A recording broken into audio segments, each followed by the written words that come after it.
Youth indigenous people's of ত্রিপুরার একদিনের রাজ্য সম্মেলন শনিবার অনুষ্ঠিত হল দশরুদ্দেব স্মৃতি ভবনে। প্রসঙ্গত প্রতি ৩ বছর পরপরই নতুন কমিটি গঠিত হয়ে থাকে যুব আইপিএফটির। আজকের এই কনফারেন্সের মাধ্যমেই নতুন কমিটি গঠিত হবে। আজকের সম্মেলনে উপস্থিত ছিলেন মন্ত্রী শুক্লাচরণ নোয়াতিয়া, আইপিএফটির নেতৃত্ব প্রেম কুমার রিয়াং সহ অন্যান্যরা। যুব সংগঠনকে আমরা অত্যন্ত গুরুত্ব দিয়ে আগামী দিনে আমাদের দল এই রাজ্যে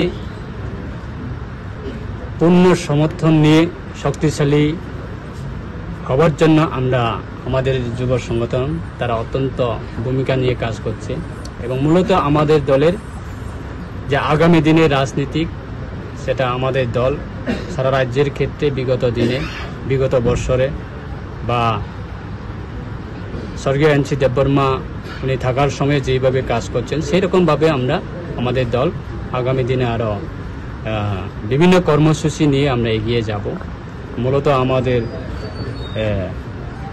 যা একটা আঞ্চলিক রাজনীতি দলের যে আইডিওলজি সেই আইডিওলজিকে নিয়ে আমরা এগিয়ে যাব এবং যারা বিগত প্রায় ৩-৪ বছর ধরে যারা বিভিন্ন দলে এই দল থেকে বিভিন্ন দলে চলে গেছেন তারা পুনরায় আমাদের দলে প্রত্যেক দিনে তারা আবার ফিরে আসছে।